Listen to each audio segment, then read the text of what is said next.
Alors, je vous invite ce matin dans Jean, chapitre 14, et verset 15. Voici ce que nous lisons dans ce beau passage.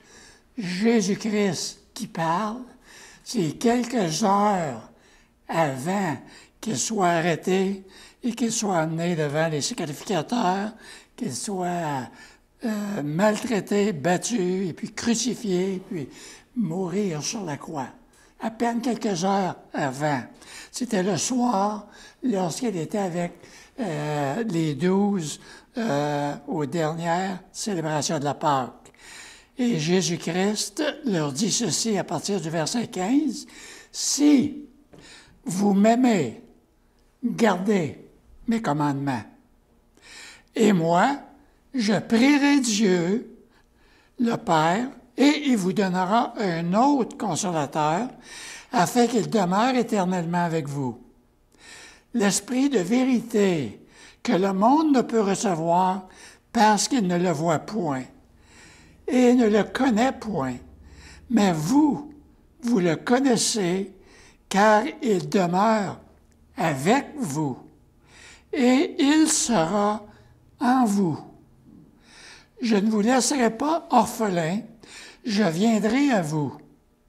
Encore un peu de temps, et le monde ne me verra plus, mais vous me verrez, car je vis, et vous vivrez aussi.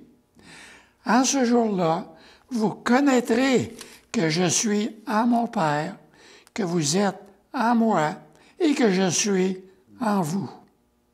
Celui qui a mes commandements et qui les garde, c'est celui qui m'aime. Et celui qui m'aime sera aimé de mon Père. Je l'aimerai et je me ferai connaître à lui. » Jude, non pas l'Iscariote, lui dit, « Seigneur, d'où vient que tu te feras connaître à nous et non au monde? » Et Jésus lui répondit, « Si quelqu'un m'aime, il gardera ma parole, et mon Père l'aimera. Nous viendrons à lui, et nous ferons notre demeure chez lui. Celui qui ne m'aime pas ne garde pas mes paroles, et la parole que vous entendez n'est pas de moi, mais du Père qui m'a envoyé. Je vous ai dit ces choses pendant que je demeure avec vous. Mais le Consolateur, l'Esprit Saint, que le Père enverra en mon nom, vous enseignera toutes choses et vous rappellera tout ce que je vous ai dit. Je vous laisse la paix. Je vous donne ma paix. Je ne vous donne pas comme le monde donne. Que votre cœur ne se trouble point et ne s'alarme point. Vous avez entendu que je vous ai dit, je m'en vais, et je reviens vers vous. Si vous m'aimez, vous vous réjouirez dans ce que je vais au Père, car le Père est plus grand que moi. Et maintenant, je vous ai dit ces choses afin qu'elles arrivent. Avant qu'elles arrivent, afin que lorsqu'elles arriveront, vous croyez. Je ne parlerai plus guère avec vous, car le prince de ce monde vient. Il n'a rien de moi. Mais afin que le monde sache que j'aime le Père, que j'agis selon l'ordre que le Père m'a donné, levons-nous et partons d'ici. Et levons-nous, partons d'ici. C'était le jardin de Gethsémani, où est-ce que Jésus a été arrêté et amené devant les sacrificateurs. J'ai choisi comme titre de ce passage qu'on vient de lire, « La paix ou le désespoir ». La paix ou le désespoir. On vit dans un monde où est-ce que c'est presque le désespoir. Et pourtant, notre monde aimerait voir, vivre, expérimenter une paix. Mais ce n'est pas la vraie paix telle que Jésus-Christ nous le donne. Comment te sens-tu lorsqu'un proche te quitte pour l'autre monde, par exemple? Quelqu'un de proche de nous qui nous quitte. Ça fera 2 ans cette année, au mois de juin, que notre chère fille nous a quittés pour rejoindre son Sauveur et son Seigneur Jésus-Christ. Nous étions tous attristés de cette séparation. Nous avons tous pleuré cette séparation, mais de l'autre côté, nous ressentions cette paix, cette joie de savoir que Mélodie est dans sa demeure céleste, dans sa demeure éternelle. Alors son départ, c'était un moment triste pour nous, mais ce n'était pas le désespoir, parce que nous savons qu'un jour, nous allons être réunis, une fois de plus avec notre fille, Mélodie, dans la présence de Dieu et pour l'éternité. Pourquoi savons-nous qu'elle est au ciel? Pourquoi que Mélodie est au ciel présentement? Pourquoi que je crois qu'elle est au ciel? Non pas parce que Mélodie était bonne, pas parce qu'elle était meilleure que ses sœurs ou son frère, ou meilleure que n'importe qui d'autre. Non. Mélodie était pécheresse comme tout le monde. Mais un jour, Mélodie, elle a compris le besoin d'un sauveur et d'un Seigneur dans sa vie. Et la plupart de vous ici connaissez Mélodie, et vous avez vu comment que Mélodie était engagée dans son église locale, comment qu'elle était engagée envers les enfants, et qu'elle avait cet amour pour les enfants. Elle a laissé vraiment un témoignage extraordinaire. Et en 2011, c'est là qu'elle a mis sa vie en règle avec le Seigneur et puis qu'elle l'a suivi dans les eaux du baptême comme un témoignage public pour le Seigneur Jésus-Christ. Alors, c'est pour cette raison que nous croyons et que nous savons, parce que la Bible nous le révèle, et Jésus-Christ le révèle à plusieurs passages, plusieurs versets qu'on vient de lire concernant l'amour qu'on a pour Dieu. Et puis il nous dit dans ce passage que si nous aimons Jésus-Christ, eh bien, nous allons garder ses commandements. Et ses commandements, c'est sa parole. Si je rejette sa parole de côté, ou si la religion, peu importe, est plus important que la Bible, ça veut dire que je n'aime pas Jésus-Christ. C'est aussi simple que cela. C'est ça que Jésus-Christ nous dit. Et Jésus-Christ nous dit, si vous gardez mes commandements, vous m'aimez, et le Père vous aimera aussi. Et ça, c'est notre garantie que nous avons. Et Jésus-Christ s'en allait à la crucifixion.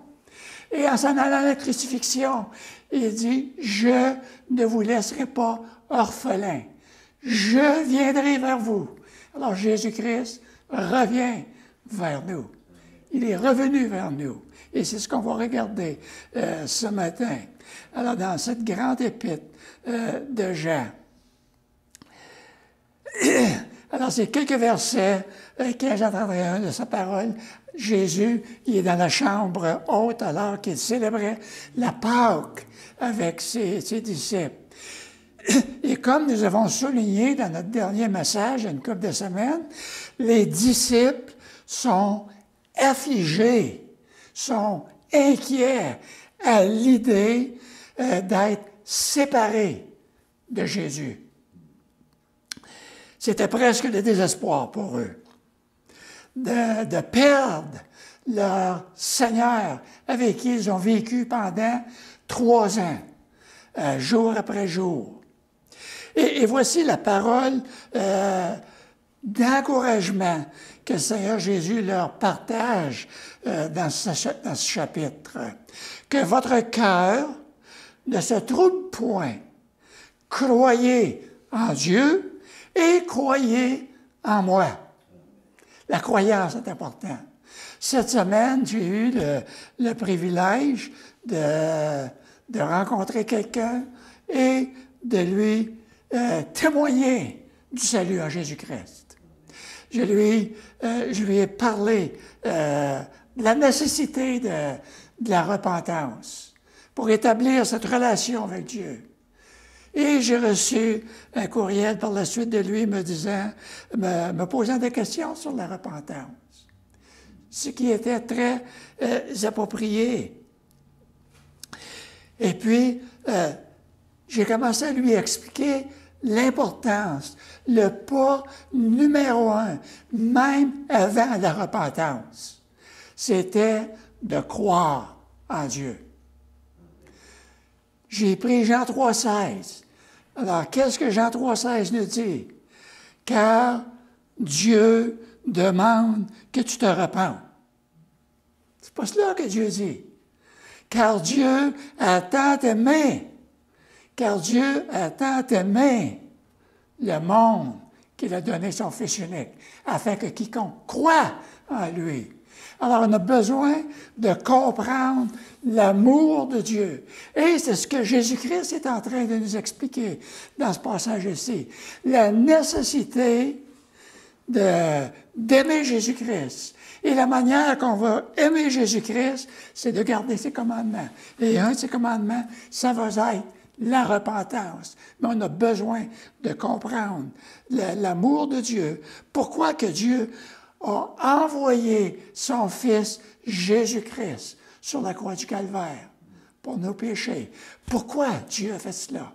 Si Dieu n'aurait pas eu cet amour pour nous, eh bien, nous serions tous perdus en enfer pour l'éternité.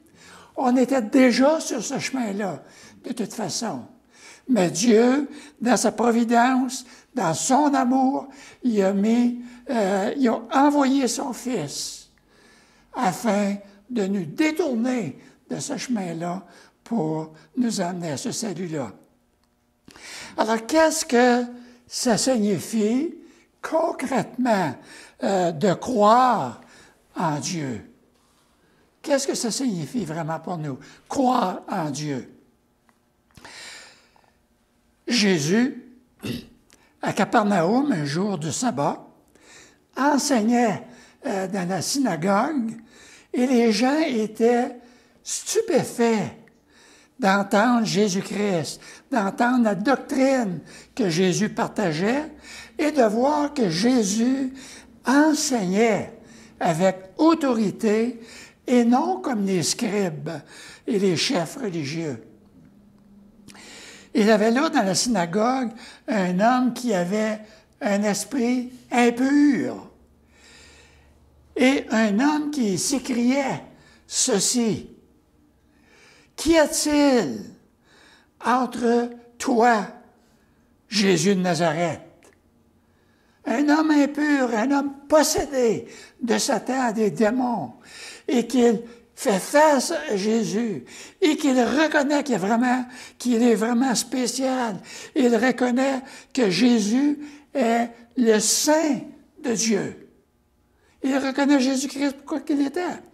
Alors il dit, qu'y a-t-il entre nous les démons, et toi, Jésus de Nazareth? Tu es venu pour nous perdre. Je sais que tu es le Saint de Dieu. Et Jésus le menaça, disant, tais-toi et sors de cet homme.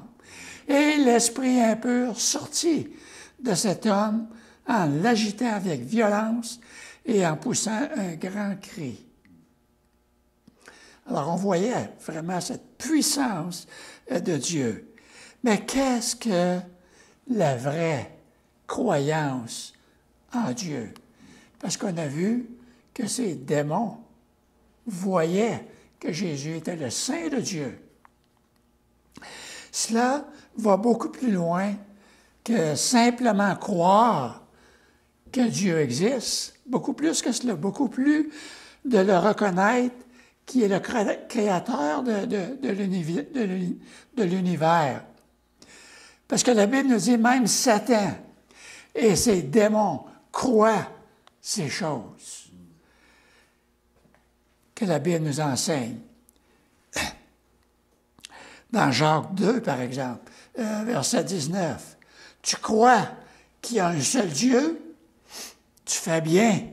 Tu fais bien croire qu'il y a un seul Dieu, parce que les démons le croient aussi, et eux, ils tremblent, parce qu'ils savent ce qui s'en vient. Ils connaissent ce Dieu. Mais en aucun cas, ils ne font confiance à Dieu. En fait, Satan veut pour lui-même la gloire et l'honneur qui est dû uniquement à Dieu. Alors Satan, c'est lui qui voulait se l'approprier. Croire en Dieu signifie vivre selon sa parole. Selon sa parole. C'est ça que Jésus-Christ a dit. Si vous m'aimez, gardez mes commandements. Et si vous gardez mes commandements, je verrai que vous m'aimez. Et le Père vous aimera. Alors, nous connaissons ce passage dans Hébreux 11, verset 6, qui dit « Or, sans la foi, il est impossible de lui être agréable, car il faut que celui qui s'approche de Dieu croit que Dieu existe et qui est le rémunérateur de ceux qui le cherchent. » De croire que Dieu existe, de chercher Dieu et de croire que Dieu va répondre, que Dieu va se révéler à nous. Avant, avoir la foi, eh bien, signifie que vous dirigez votre vie selon la parole de Dieu. Alors, je ne dirige pas ma vie selon ma propre pensée, selon ma propre philosophie, selon ce que je crois, moi, Réa Goulet, ce qui est bon pour moi. Voici ce que je veux faire. Non. Ma vie va être dirigée, appropriée par la parole de Dieu. Par la parole de Dieu. Vous vous conduisez selon cette parole-là. Dieu, la parole de Dieu, vous croyez que Dieu est vrai. Et on garde ses promesses. Si Dieu nous dit quelque chose, eh bien, dans sa parole, ça veut dire que c'est vrai. Et je le crois, et je le prends, parce que c'est vrai.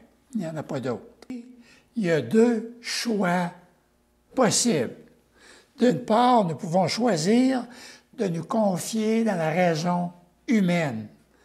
La raison humaine qui est limitée, qui a produit une diversité de philosophies, une diversité de religions, une diversité de dogmes, de sectes, des idées et puis des visions du monde. Et ce qu'on voit autour de nous régulièrement, et surtout sur tous les médias. Une caractéristique fondamentale de la raison humaine, c'est qu'elle ne dure pas. Elle ne dure pas, car l'homme n'est pas éternel. Et cette caractéristique est également limitée par la finitude de notre connaissance. Nous sommes moins sages, moins intelligents que nous pensons, selon Paul, dans son épître, lorsqu'il dit, par exemple, où est le sage? Où est le scribe? Où est le raisonneur de ce siècle? Dieu n'a-t-il pas convaincu de folie la sagesse du monde? Wow! Voilà la sagesse du monde. Le monde fait des bonnes choses, fait des choses extraordinaires. Moi, j'avais un rendez-vous cette semaine avec mon médecin, et puis on jasait ensemble, et puis je parlais de différentes choses. Je lui disais, moi, me semble que ma mémoire commence à faire défaut. Alors, je me demande si ce n'est pas les médicaments que vous me donnez. J'ai dit, je prêche à tous les dimanches matins, et puis je suis obligé de prendre beaucoup de notes parce que des fois, mes versets et ma mémoire ne me suit pas tout le temps, là. Et puis, je lui partageais ces choses. Et puis, moi qui ai toujours été un anti-pilule, j'ai jamais aimé les médicaments, mais je me disais toujours, s'il faut que j'en prenne, je vais en prendre, c'est sûr. Et puis, j'en prends depuis un bout de temps, depuis mon opération. Et puis, maintenant, cette semaine, elle m'en a enlevé un, parce qu'elle a réalisé que c'était pas bon pour moi, celui-là, parce que c'était un pour baisser ma pression, mais j'ai jamais eu de problème de haute pression. Et puis ma pression était tellement basse que ça n'aidait pas non plus. J'allais dans l'autre direction. Alors elle l'a enlevé. Et puis j'étais vraiment content de cela. Et puis je pouvais réaliser, c'est ce que je lui partageais, comment que la science, c'est bon, parce qu'ils ont fait beaucoup, beaucoup de choses. Mais au-dessus de cela, c'est Dieu. C'est Dieu qui est au-dessus de tout cela. Alors, la sagesse du monde, eh bien, c'est cela. Dieu n'a-t-il pas convaincu de folie la sagesse du monde? On peut prendre toute notre science qui fait des choses incroyables. C'est incroyable. Et si on vit si longtemps aujourd'hui, c'est à cause de la science. Et on ne peut pas le rejeter. Ils font beaucoup de choses. Mais ce ne sont pas Dieu. Dieu est au-dessus de tout cela. Si seulement nos scientifiques pouvaient reconnaître qu'au-dessus d'eux, Dieu est là. Alors notre raison naît et elle meurt avec nous. L'homme n'a aucun moyen d'échapper au cours du temps. Nous avons eu des funérailles dernièrement, des funérailles nationales d'un joueur de hockey qu'on connaît bien, Guy Lafleur. Et puis Guy Lafleur a laissé vraiment quelque chose d'important en arrière de lui, un homme très humble, un homme qui a fait beaucoup de choses, et un homme qui n'était pas rancœur de tout le mal qu'il a eu. Et puis pourtant, c'est pas cela qui va l'amener au ciel, ça c'est sûr.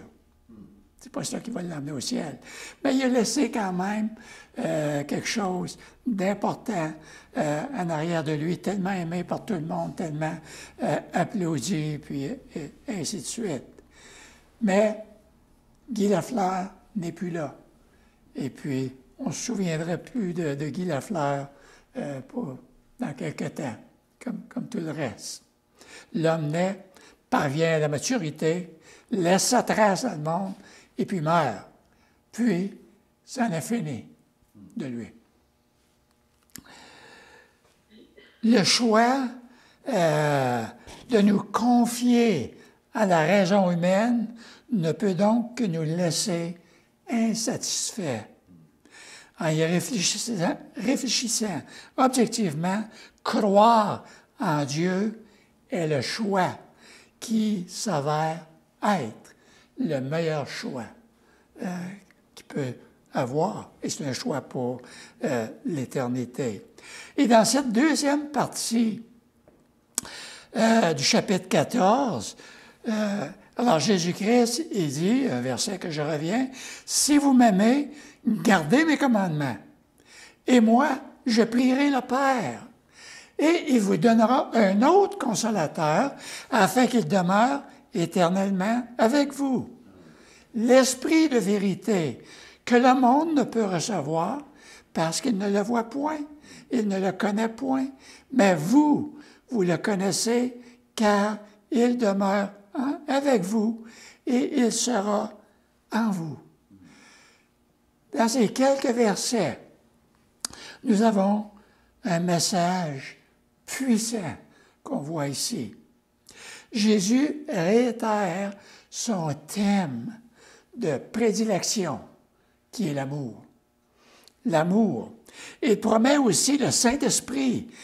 Enfin, Jésus souligne l'unité intime avec Dieu, le Père, avec le Saint-Esprit et avec le croyant.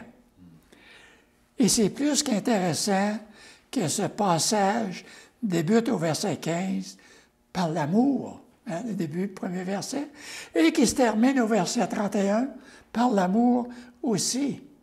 Alors, le thème de l'Évangile de Jean, c'est vraiment l'amour qu'on voit tout au long de ce passage-là, comme on peut le voir d'un bout à l'autre.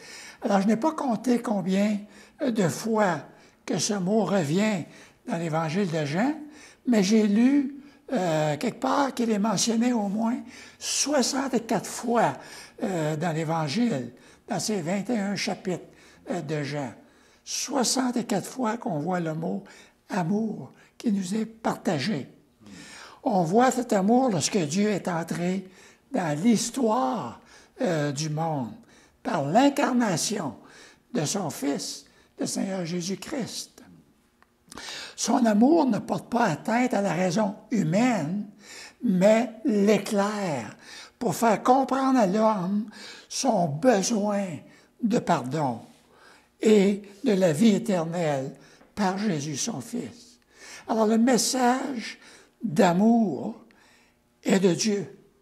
Et le verset probablement le plus connu dans le monde, que vous connaissez probablement par cœur aussi, car Dieu a tant aimé le monde qu'il a donné son Fils unique, afin que quiconque croit en lui ne périsse point, mais qu'il ait la vie éternelle. Au verset 34 du chapitre 13, Jésus dit, « Je vous donne un commandement nouveau. » Vous allez vous souvenir, « Je vous donne un commandement nouveau. » Et son commandement nouveau, « Aimez-vous les uns les autres. » Maintenant, le Seigneur dit, « Si vous m'aimez, gardez mes commandements. » Alors Jésus a donné sa vie par amour pour nous, et nous l'aimons simplement parce qu'il nous a aimés le premier et s'est donné pour nous. Et les commandements de notre Sauveur à tous ses disciples sont enracinés, sont fondés dans l'amour. L'amour de Christ demeure dans le croyant et cet amour doit couler à travers nous vers les autres, Puis la promesse que Jésus leur donne est sa prière pour le Père. Aimez-vous, gardez mes commandements et je prierai le Père pour vous. La promesse qu'il donne pour un autre consolateur. Et au début du chapitre, pour répondre au questionnement de Thomas, ne connaissant pas le chemin, Jésus lui répond, « Je suis le chemin, la vérité et la vie. Et nul ne vient au Père que par moi. » Ce qui est important de voir dans ce petit verset court, « Je suis le chemin ». Alors, sa déclaration de Jésus sont accompagnées par des articles indéfinis dans ce passage, définis plutôt dans ce passage-là. Et regardez, je suis le chemin, je suis la vérité et je suis la vie. Alors Jésus ne dit pas, je suis un chemin, une vérité ou une vie. Je suis la vérité, la vie et le chemin. Alors le Seigneur, cette déclaration, eh bien, c'est comme cela qu'il nous le démontre. Le Seigneur fait la même chose en parlant ici du Saint-Esprit. Il utilise à nouveau des termes très, très spécifiques. En grec, il appelle littéralement ce consolateur le paraclet dans le mot grec. C'est-à-dire le paraclet qui est promis, l'esprit de vérité, tel qu'il est traduit ici en français. Et cela signifie non seulement qu'il n'y a qu'un seul type de vérité valide, mais cela relie la nature du Saint-Esprit à la nature de Jésus lui-même. Alors, l'Esprit de Jésus-Christ n'a pas été envoyé pour nous annoncer des nouvelles vérités, des nouvelles prophéties, mais il a été envoyé pour nous rappeler les vérités que Jésus a déjà enseignées. Alors, l'Esprit ne va pas enseigner rien d'autre que Jésus-Christ n'a pas enseigné, mais il va nous conduire dans la vérité de sa parole. Alors, le Saint-Esprit réside en permanence dans la vie de ceux et celles qui ont reçu Jésus par la foi et la repentance. Et Paul nous dira dans Corinthiens, par exemple 12, « Nous avons tous », il s'adresse aux chrétiens ici, à ceux qui ont accepté Jésus-Christ par la foi et la repentance. Alors nous avons tous, en effet, été baptisés dans un seul esprit pour former un seul corps. Nous sommes des enfants de Dieu, le corps de Jésus-Christ. L'Église, c'est le corps de Jésus-Christ. L'Église n'est pas les murs, n'est pas le bâtiment. C'est vous et moi qui avons accepté Christ comme sauveur personnel. Alors nous sommes le corps de Christ et Jésus-Christ est la tête. Et puis Paul ajoute ici, soit juif, soit grec, soit esclave, soit libre, nous avons tous été abreuvés d'un seul esprit. Alors l'Esprit de Dieu ne va pas enseigner quelque chose qui est contraire à Jésus-Christ à une personne et quelque chose d'autre à une autre personne, mais il va nous enseigner la vérité que Jésus-Christ nous a partagée dans sa parole. C'est lui qui va nous rappeler de toutes ces choses. Alors, ce séjour du Saint-Esprit en nous, comme dans les disciples de Jésus-Christ, commencera après la résurrection de Jésus. Et c'est pourquoi il dit que cet esprit sera en vous. Parce qu'il disait ici, il est avec vous, mais il sera en vous. Au moment où il parlait aux disciples, au verset 17, il disait qu'il était avec eux. Mais après la résurrection, l'Esprit ne sera pas avec eux, mais va être en eux. Dans l'Ancien Testament, l'Esprit était comme cela. Dans l'Ancien Testament, l'Esprit de Dieu n'était pas dans la personne. Elle accompagnait la personne, elle était avec les personnes, et l'Esprit pouvait se retirer d'eux, comme qui est arrivé à plusieurs reprises dans l'Ancien Testament. Comme Saül, par exemple, quand l'Esprit s'est retiré de lui, parce que l'Esprit n'était pas en lui. Mais dans le Nouveau Testament, après la résurrection de Jésus-Christ, l'Esprit est venu faire sa demeure en nous, et cette demeure, elle est pour l'éternité, éternellement là, avec nous.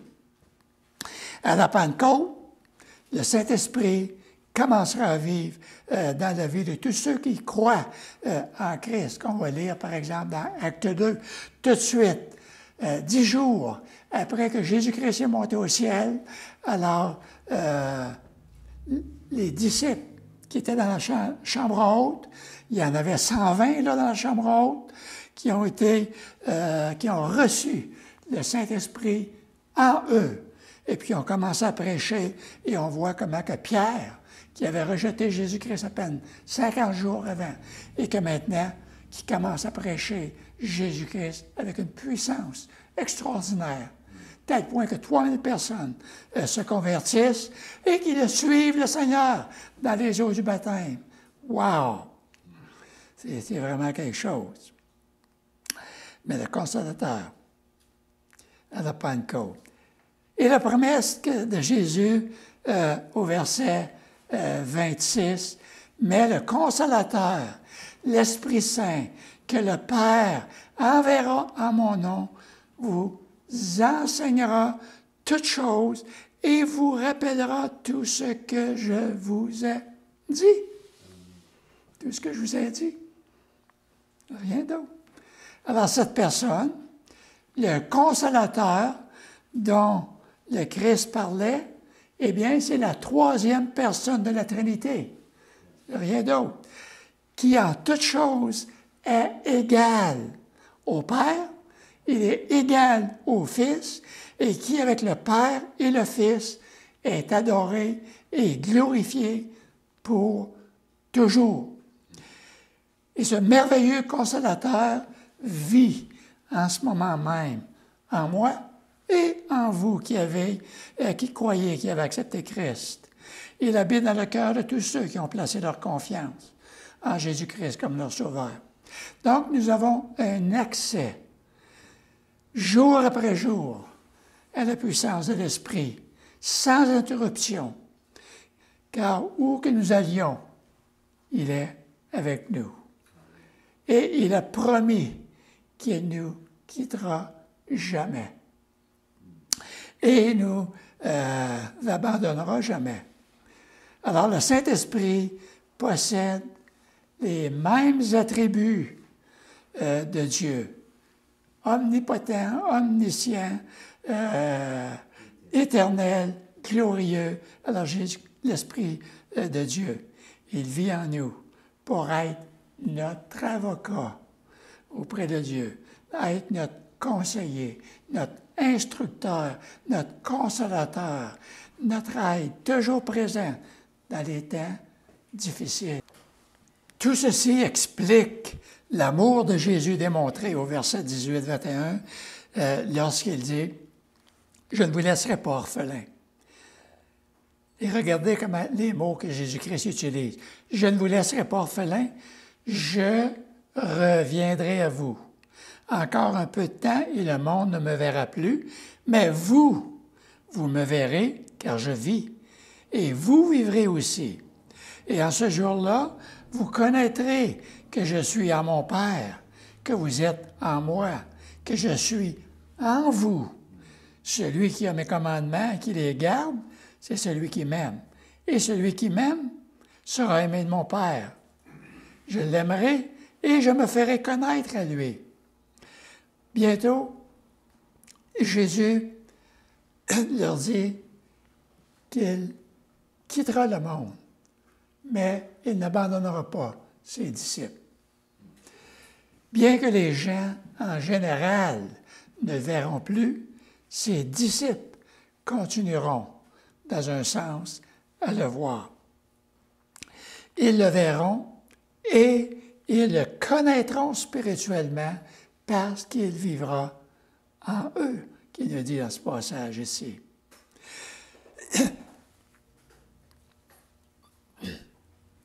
Et quand Jésus a dit « Je ne vous laisserai pas orphelin, je viendrai à vous », il promet d'envoyer le Saint-Esprit qui viendra à la Pentecôte, comme j'ai mentionné tantôt. Et un peu plus loin dans Jean, Jésus réaffirme que son départ était une chose nécessaire. Et c'est pour cette raison qu'il dit « Cependant, je vous dis la vérité, il vous est avantageux que je m'en aille. Car si je ne m'en vais pas, le Consolateur ne viendra pas vers vous. Mais si je m'en vais, je vous l'enverrai. » Je vous l'enverrai. Après la résurrection de Jésus, nous voyons que le Saint-Esprit met le triomphe du Christ à la disposition du peuple de Dieu. Et je termine avec ce verset 19. « Encore un peu de temps, et le monde ne me verra plus, mais vous me verrez, car je vis, et vous vivrez aussi. » Il y a un élément intéressant à souligner sur la résurrection de Jésus que nous n'entendons pas souvent parler. Parce que Jésus est apparu après sa résurrection seulement à ceux qui l'aimaient. Jésus n'est pas apparu à les foules qui ne voulaient rien savoir de lui. Il est apparu à ceux qui l'aimaient. Le monde opposé à Dieu préfère les ténèbres. Il ne peut voir le Christ aujourd'hui parce que leurs yeux sont aveuglés, aveuglés par leur propre choix. Et ce n'est qu'à travers les yeux de la foi, de la repentance, que nous pouvons voir le Christ. Et comme au début de ce message, la perception du désespoir, Jésus ajoute, « Je vous laisse la paix, je vous donne ma paix. Je ne vous donne pas comme le monde donne, que votre cœur ne se trouble point et ne s'alarme point. » Ça ne voulait pas dire qu'après que Jésus-Christ soit monté au ciel, que tout maintenant serait beau pour les disciples, ceux qui ont mis leur foi en Jésus-Christ, et puis qu'il n'y aurait aucun problème. C'était pas cela. Mais c'était la paix, une paix intérieure. Et cette paix intérieure va durer malgré toutes les tribulations qu'on peut passer au travers, parce que c'est la paix qui vient de Dieu. Nous avons la paix, une paix merveilleuse avec Dieu, parce que nous sommes sauvés. En croyant à l'œuvre achevée de la rédemption en Christ, nous avons la paix avec Dieu, car Christ est la propitiation pour nos péchés, qui a fait la paix avec Dieu en notre nom. Alors, peu importe ce qui peut arriver dans notre monde, que ce soit la peste, que ce soit la pandémie, que ce soit les guerres, que ce soit les tremblements de terre, que ce soit la dévastation, que ce soit l'Hydro-Québec qui est mis à terre, n'importe quel fléau, la paix en nous et non le désespoir. Père éternel, nous te rendons grâce et gloire pour ce que tu es. Le Dieu de toute éternité, le Dieu qui a créé ce monde, le Dieu qui a créé tous ces scientifiques dans notre monde et qui a permis à tous ces hommes de connaître de grandes choses, de développer de grandes choses. Mais nous savons qu'au-dessus d'eux, il y a ce Dieu créateur. Et Père éternel, que tu as donné le moyen en Jésus-Christ de venir sur cette terre, mourir pour nous, afin de tracer le sentier qui nous conduit à ton trône. On veut te remercier pour le salut que nous avons en Jésus-Christ. Merci, Père éternel, que c'est une paix que tu as mis en nous au travers de toutes les difficultés que nous pouvons vivre et non le désespoir. Merci, dans le seul nom qui a été donné parmi les hommes, par lequel nous pouvons être sauvés, celui de Jésus-Christ. Amen. Amen.